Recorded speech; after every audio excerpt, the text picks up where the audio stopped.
What? You use these for your butt? What? Do you use these for your butt? You do use these for your butt. This is Sunday with the Sisters. I'm Tracy. My friends call me Willie. This is my sister Colleen. Say hey, Colleen. Hi. What you cooking for dinner? I don't have to cook because somebody made me some homemade chicken noodle soup. She went to church today. Yes. Yeah. Pete, type it in. Last episode, I promise you. Type it in. Type it in. She just threw me under the bus that quick. Now tell them why I was out. I've been sick. Stroke level blood pressure. It was her fault. Peeps, type it in, send it. Just threw me under the bus again. I can't take it no more. I try to do the right thing and it's always somebody. We had a wonderful, glorious time in church today. I know you did, the ones that went. Yeah, because she went. Yeah. What's the matter with you? Peeps, send it. I be missing my big sissy in church. I do. I miss you. She got her one particular seat she sits in. Anyway, look, check this out. We got some topics for y'all. We're going to talk about unforgiveness. That's a big one. Yeah. Peeps, that's a big one. I had to research that thing. I was like, you know what? I can forgive you and I can leave you alone. Because I'm going to make sure you ain't going to do that to me again. I researched that thing. I went in Matthew, I believe y'all can check it out, it's 18:21. Forgiven, God says forgiven 70 times 7. And that's just in general. That's not like you calculate it and you can forgive that, because I got something to tell you for that too. When we ask God to forgive us, He throws that thing in the sea of forgetfulness. So what happens with us when we say, Lord, forgive me, our relationship with God goes right back before the offense ever took place. Thank you, Lord. So why is it that when somebody does something to us, we hold on to it, but yet we say we forgive them, but we still don't speak to them, we don't have nothing to do with them, we only let them become but so close? I found out through researching the Bible, because you can't just read the Bible, you got to research that thing, you got to pull out some concordance and all kind of stuff.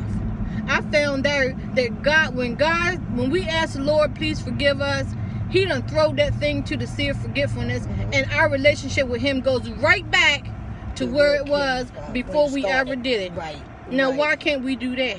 You say you forgive them, but y'all's relationship is never the same. It's never the same, and that's not how God does it. God, when I researched that thing, our relationship with God goes right back. It's a fly in the car. Yeah, I cannot stand it. That thing got to go. It's back there. It's back there with all you, baby.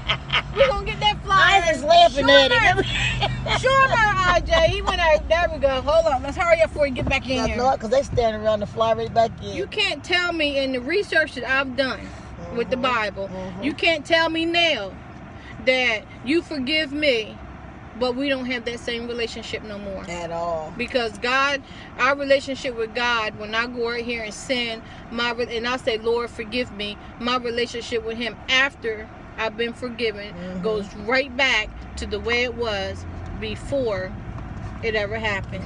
That's the truth.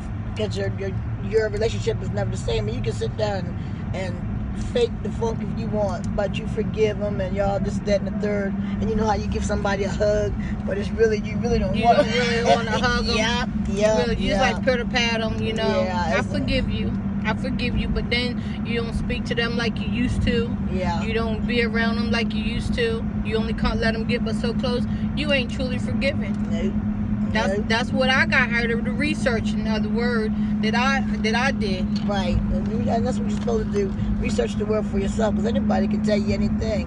And if you don't research it, you'll believe in something that might not even be true. And I'll tell you something else too. He said in the word, I'm saying he because I got this out of the Bible when I researched it in the concordance. He said, why do we tally up the offenses on the stuff that people do? We tally it up like we're going to keep it as if we got it in a jar to get full, and then what happens? Because and the way it was when, say, you do something to me, I say I forgive you, but then you do something again, but then I remember what you did to me the first time. That's me counting the offenses that you've done to me. That's right. God said he will repay. So we don't have to worry about it. People offend you, people do stuff to you. You don't have to worry about that, because God is going to repay back whatever that person did to you. He's going to pay it back, and he said vengeance is his. And it might not be when you want it done. I'll tell you something else too, and then I'm going to shut up. He's also said... No, shut up. Also in the word, I found out that when we start tallying up offenses with people, then we start stepping into the throne of God. Because God is the one that takes count of everything that people do. So when we start taking count of every time somebody offends us, then we're starting to step in the throne, in God's throne. And we ought not be there. That's right. So we gotta let that thing go. Yeah, you're trying to do the work of the Lord. Yeah. That's what you mean when you say. So we can say we forgive all we want. Don't mess around and let Christ come back, or we die and we think we done forgave, and we truly haven't. And you get in front of God and He say, "Depart from me, for you harbored unforgiveness in your heart." We can fake the funk, as you say. We can fake the funk. Oh, I forgive that person. When we really ain't really truly forgave them, because if we did, our relationship with that person will go back the same way that it would do if it was God. It will go back the same way it was before the offense ever took place. That's right. And we're not saying this easy, because it's not easy. It's amazing how when you get sick, you find yourself getting closer to the Lord. Yep. After I got sick, my time with the Lord was just awesome. And I was just thinking of little stuff that I could encourage people with. And meekness came up. Meekness does not mean that you're weak. A lot of people think that meek means you're weak, and it doesn't. I did a lot of research on that, and it's the attribute of human nature and behavior. Meekness means teachable. It's the attribute of a true disciple. You know what a disciple means, Willie? Follower of Christ. All right. Meek means teachable, submissive, obedient, patient, under suffering. Good one. A lot of people think that... Good one. What? Patient under suffering. That means when you're having a bad day. And you patient with it. You're patient with it instead of snapping and all the other stuff, you know. But you know what? A lot of people take meekness for weakness. They do. That's why that was a touchy subject. That's why I wanted to elaborate on it a little bit. Yep. A lot of people think that because you're meek, because you're patient, you're suffering, but you're patient and you're calm. People are doing stuff to you and you ain't said nothing. You're patient and you're calm. People think you're weak and you're not. No, you're not. There's two things really going on there. For one, you letting them know, hey, I know God got this. That's the one. And the other one is you're strong. That's a strong person that can hold your peace. That's right. When you want to pop somebody right in the and that patient under suffering, that's a hard one there. It's not easy, because sometimes I want to complain, man. Oh, man. Say, Lord, what the world? Man, and sometimes... Why me? Right, yeah. Oh, God will say, why not you? Jesus suffered. But what makes you think you're going to get away with anything? Before you blow up, listen up. Before you do what? You've been studying. Before you strike out, tune in. Before you blow up, listen up. Before you strike out, tune in. Wow. Yep. Sometimes God allows sickness to come upon you because you won't sit still enough to listen to what He needs to say. And so He allows sickness to come because He's been trying to tell you, but you've been going and going. Sometimes He just uses that way to get you to sit still so you can hear what He needs to tell you. I'll tell you, peeps, I've been dealing with blood pressure for a long time, and out of a clear blue sky, taking my medicine on time, but not eating right, doing things I shouldn't have been doing. Other than that, my blood pressure went 180 over 116. Stroke level. It was just that bad that they was going to call the ambulance right from the doctor's office to ship me to the hospital. But thank the Lord. All I can say is, if you die, I'll kill you. But thank the Lord, but God, in the midst of that, if she died, I'm going to kill her. It dropped right down just like out of nowhere. And you're right, just like you said, sometimes God allows things to happen to get your attention. Well, we're going to take y'all in Food Line with us. Our mother is in here, guys. I know it. And she didn't even know it. Fool around with IJ. Gotta pee, gotta pee. You gotta pee, you gotta pee. You gotta go, you gotta go. Gotta go right now. All right, so I gotta get some greens, and I gotta get some Amish potato salad. How much is in the cart? I got stuff I got to put in the cart. That's my mama, y'all. I'm the cooker, and she's the baker.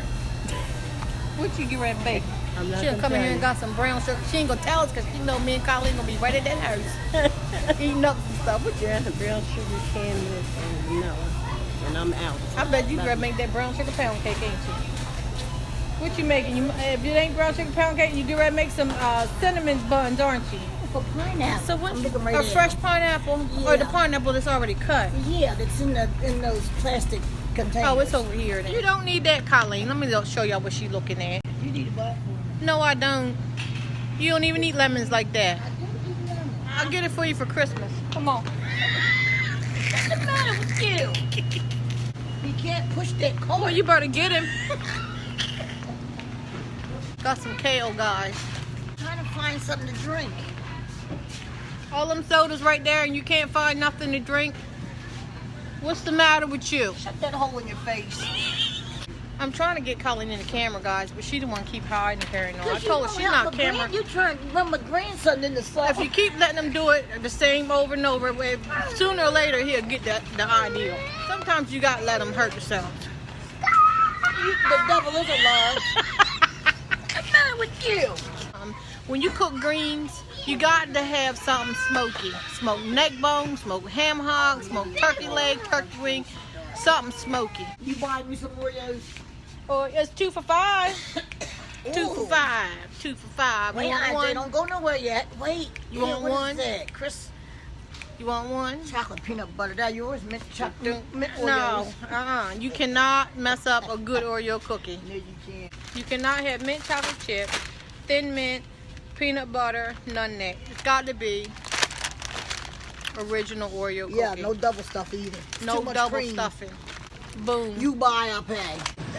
See, I get something that I like to eat, which would be The smoked ham hock. no What? Neck bone? turkey tails. Who eats turkey tails? Gobble gobble. Did you check them? Yes. What does the matter with you? I don't know. You know what? Some people just grab the first thing smoking. I'm seasoned. I forgot she old. I've been marinated, so I know what to do and when to do it. Moving on. You know those ice creams That you crack. Yes, where are they? Right there. There it is. Right there. A Magnum something. Ooh, but they Magnum got the pralines- Culotte. They got the pralines and cream. I like the sea salt and caramel. That's sea salt and caramel. Oh, it is, ain't it? It's Double. the ice cream that it's got chocolate all around it, and you got to crack it to get into it. Squeeze the crack. That's Find that good. for me. Thank you. She buying, I'm paying. What? You use these for your butt? What? Do you use these for your butt? You do use these for your butt. And YouTube, little boy with the pads, and you will laugh your behind off. Hey guys. Oh, I did lose 6 pounds. Did That you? sickness took me down to 6 pounds. What? Now I'm listening to y'all's conversation. I lost 6 That's pounds.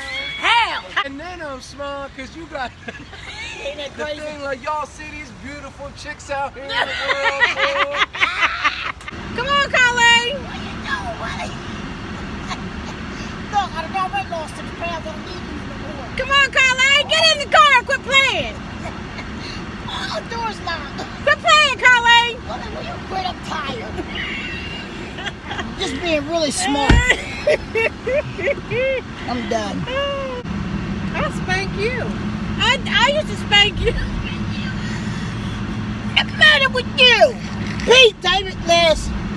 We used to fight, didn't we? No, Yes, we did. we did 1 or 2 times and then But that mine was would it. be. My mom would make us hug each other after we done fought. Ain't nobody got time. And she would make us stay there until we did And it then for we real. got it right. She said hug and you be like, here. No. No, all right, peeps, we about to be here. Tell them bye, Colleen. Yes, bye.